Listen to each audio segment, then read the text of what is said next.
Já estamos de volta aqui com o seu estilo de vida. Você lembra que na quarta-feira passada o nosso assunto foi acne? Isso mesmo, a gente conversou sobre a acne em diferentes contextos. Nós conversamos sobre o lado psicológico da pessoa acneica, nós conversamos sobre o lado estético mesmo que essa acne proporciona, nós conversamos sobre diferentes casos e tratamentos sobre a acne. E o repórter Breno Caleb, lá de Rio Branco, trouxe pra gente um VTzinho aí explicando um tipo de tratamento diferenciado que eles têm lá no acne. E aqui em Rio Branco, quem tem esse problema pode recorrer a um tratamento estético e nós viemos até essa clínica descobrir que tratamento é esse. E eu vou conversar agora com a Franciele Tavares. E olha só, antes de iniciar qualquer tratamento, é muito importante fazer uma avaliação da pele, não é? Exato, bom dia a todos. A gente sempre pede que a pessoa venha fazer uma avaliação, porque a gente tem que definir qual tipo de acne, porque tem inúmeros tipos. Inclusive, até para saber exatamente como que a gente vai tratar, tá? A nossa modelo, a gente vai fazer uma demonstração. Eu estou pintando aqui as pintinhas delas, que são as pintinhas famosa pintinha de nascença. Vocês podem observar que a minha cliente, ela tem umas manchinhas porque ela ficou cutucando a acne dela. A gente pede que os clientes não façam isso, sempre frequente, pergunte, vá até um profissional para saber exatamente como deve tratar. No caso aqui agora, eu vou estar aplicando, fazendo a demonstração do procedimento com a luz pulsada para estar amenizando a acne dela. No caso dela, a luz pulsada já melhorou muito a questão das inflamações, porque a acne ela surge devido ao excesso de oleosidade na pele. Inclusive, elas causam um bloqueio e com isso causam inflamações. Tem acne que elas são inflamatórias e não inflamatórias. A dela estava, mas como a gente fez inúmeros tratamentos, a gente conseguiu obter um novo resultado. Só que ela ainda precisa fazer, tem algumas inflamaçõezinhas, como vocês podem ver. Eu vou fazer o disparo só para vocês estar verificando e analisando como que é o procedimento. É indolor, tá? Muito tranquilo. A gente trabalha com o fototipo de cada cliente. A gente coloca o programa, como a pele dela é morena, a gente colocou o fototipo da pele dela para não ter maiores problemas. Vou estar tampando o olhinho dela porque a luz ela é intensa e muito forte, tá? E como que esse tratamento ele vai atuar no combate à acne da pele? Ele vai trabalhar na parte secativa da pele. Com a luz penetrando, ele vai conseguir ter uma boa obstrução das glândulas sebáceas, liberando que ela consiga sair e começa a controlar mais a oleosidade. E juntamente com, lógico, tratamentos em casa, produtos que a gente usa também, alguns ácidos associados, específico para a acne. E esse tratamento é indicado aí para todos os graus de acne? Não, os graus que a gente pode estar tratando é grau 1 e 2. O grau 3 e 4, a gente já pede que o cliente procure uma dermatologista, porque já tem pústula, já tem cisto, já é uma coisa bem mais dolorosa e precisa de procedimentos medicamentosos. Então, quanto maior o grau, mais complicada essa situação. Exatamente, a gente pede que procure um dermatologista, um profissional, até porque a gente não pode estar passando medicamentos, tá? Nossos tratamentos são externos, a gente recomenda e a gente trata até grau 2. Qual é o grau dessa cliente? Aqui no dela, agora ela já está entre 1 e 2, que ela já está melhorando bastante. Então, quando ela chegou, já estava no grau 2, estava bem avançado. Então, vamos ver esse tratamento, a gente tem que botar o óculos, né, também.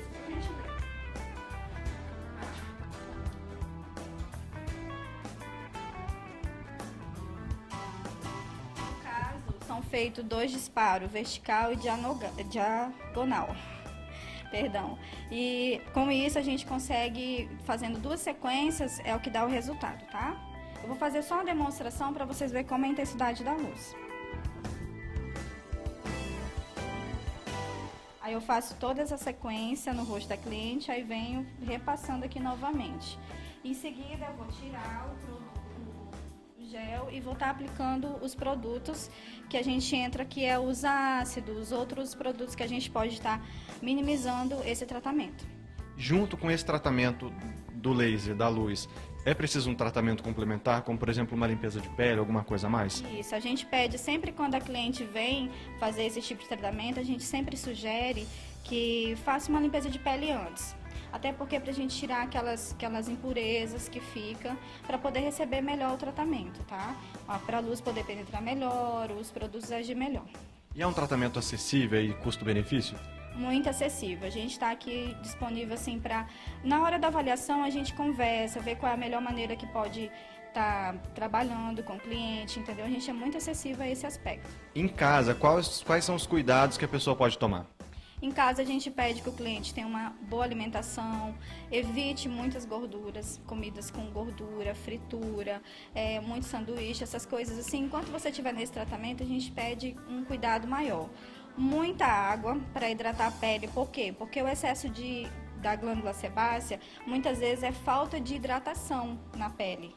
Entendeu? Então a água ajuda a equilibrar o pH, fazendo uma boa asepsia em casa. Se puder, tá usando alguns produtos home care, mas aí a gente, conforme cada cliente, a gente vai estar passando tratamento. Obrigado pela sua participação aqui no Estilo de Vida. Muito obrigada, tá, gente? Qualquer dúvida é só perguntar, a gente está disponível, tá? Não cobramos avaliação, a gente está aqui para melhor atendê-los, tá? Muito obrigada. Obrigado. Bom, vamos anotar essas dicas, né, que a Franciele deu pra gente. Isabelle, agora eu volto com você, porque enquanto isso eu vou ficar aqui também fazendo aqui tomar um cuidado com a pele, entendeu? Com você. Tá certo, Breno. Muito obrigada pelas suas informações e eu espero realmente que você tenha se dado bem aí em questão do tratamento da pele, né? Espero que você esteja refrescado com aquela pele lá mais macia. E existem algumas formas da gente fazer em casa também, né? Mas na semana passada nós conversamos sobre o lado psicológico da pessoa que tem esse problema da acne. E o público gostou muito, vocês pediram e a gente vai reprisar. Então é essa entrevista que vocês vão ver agora sobre a acne, sobre todo o lado psicológico do adolescente, de outras pessoas que possuem esse problema e como a gente pode lidar com isso. É realmente possível que uma pessoa sofra por causa de problemas estéticos? É realmente possível. Os sofrimentos, às vezes, são muito agudos, são profundos. Quando nós pensamos na adolescência, até o Dr. Carlos já falou aqui, que é uma mudança enorme, né? É o início da puberdade, por isso começa também as espinhas. E é uma mudança onde a autoimagem dele é muito importante. O que pensam dele é muito importante. Então, ele pode sim, o jovem pode sofrer com isso. E o que a gente deve fazer quando a gente sabe que esse jovem está sofrendo? De que forma que a família, por exemplo, pode lidar com isso? Às vezes a gente sabe também que surgem as piadinhas, né? Você vai para a escola e, ai, nossa, tem um monte de cratera no seu rosto. Na minha época chamava cratera. Tem um monte de cratera no seu rosto, que coisa esquisita, que coisa feia. E essa criança vai sofrendo mais ainda, às vezes guarda, às vezes não. Como que a gente lida com essa situação? Os dois comportamentos mais comuns quando tem essa pressão na escola, às vezes até a própria família faz, porque é uma mudança não só na pele, às vezes a voz também está mudando, o corpo está mudando, está com vergonha de usar sunga, só usa aqueles shorts enormes. Então é tudo ao mesmo tempo, não é só a pele. Então, a primeira coisa é que a família precisa observar como é que ele expressa esse sentimento. É agressivo, é brigando, como é que ele faz isso? Ou é ficando cada vez mais introspectivo e isolado? Esse é o primeiro ponto. Depois disso, a família pode conversar com esse jovem, com essa pessoa, para identificar exatamente de onde vem isso. Porque a autoimagem é importante. O que as pessoas pensam da gente é até um pouco importante, mas não é importante completamente. Então a gente tem que separar isso. O que eu penso de você, nossa, que bonita e tudo mais. Mas se eu falasse que você não é tão bonita assim, o que seria a minha opinião para você? Não, eu nem te conheço, você não paga minhas contas, eu brinco, né? Então a gente tem que ver que peso que as outras pessoas têm na minha vida, que importância eu dou a isso. Então, se essa criança, esse jovem dá importância demasiada, isso é um problema. E essa questão de você se reconhecer de uma forma, do mundo te enxergar de uma forma e você dá muita importância para isso, deveria ser trabalhado, por exemplo, desde criança ou a partir da adolescência? Como que na escola, por exemplo, a gente pode trabalhar isso em conjunto com a família? Desde sempre, porque a personalidade ela está se formando desde os primeiros contatos com a família, com a rede social que ela convive, com a escola. Mas é importante ver esse temperamento dessa criança, como que ela expressa, ela fala, alguém brigou comigo, ou ela guarda, e aí a partir desse momento ir estimulando para que ela converse, que ela dê a opinião dela, com respeito, porque precisa respeitar o outro, e que ela entenda que é só a opinião do outro, que ela pode refletir sobre aquilo, mas que não precisa ficar também valorizando excessivamente. Nós temos uma perguntinha aí, se essa criança se hoje em dia essas crianças ou adolescentes, né, a gente acaba não sabendo como chamar, em relação à questão de ser precoce. Se eles são precoces em relação a essa questão da identidade, essa questão da autoestima, desses sentimentos. Então, a criança que a gente via antigamente brincar, hoje se preocupa já com essa questão do estereótipo e do que a pessoa tá achando de você, do que acham de mim, do que eu represento para o mundo, ou não, continua como antigamente. Não, mudou muito, né? Cada vez mais precoce, como você está falando. As crianças têm rede social, tem Instagram, tem Face, tem outras coisas que eu nem vou saber dizer aqui. E às vezes sabem mexer novidade. melhor do que a gente, né? E sabem. E elas se expõem mais. E elas se expõem mais a críticas também. Porque quando ela coloca uma foto de um selfie dela, ela vai receber, ai que linda, ai que fofa, mas ela pode receber a crítica também. Então, à medida que ela tem essa exposição, ela precisa aprender a lidar com isso também. E talvez aí mora o perigo, né? Talvez não tenha uma maturidade suficiente para lidar com isso e quer estar exposto, mas não entende que a exposição traz outras consequências. Perfeitamente. E aí é isso que traz o sofrimento. Essa distância entre o que eu sinto e o que eu sinto que as pessoas pensam de mim. Então, isso vai levar a uma angústia, né? E essa angústia precisa ser tratada, não pode ser lidado como frescura, por exemplo. Porque a gente sabe que às vezes não é criança, é frescura. Deixa pra lá, a gente se resolve depois. Não, a psicologia, inclusive, está muito preocupada com isso. Os congressos mostram isso, que depressão e ansiedade acometem muito mais os nossos jovens do que alguns anos atrás. Eles têm sintomas graves, alguns precisam, inclusive, medicar por esse mundo tão complexo, cheio de estímulos e que, foi o que você disse, eles estão preparados, talvez, intelectualmente, para lidar com algumas coisas, mas emocionalmente são imaturos ainda. Então, essa exposição precoce traz uma exigência também que é difícil para eles.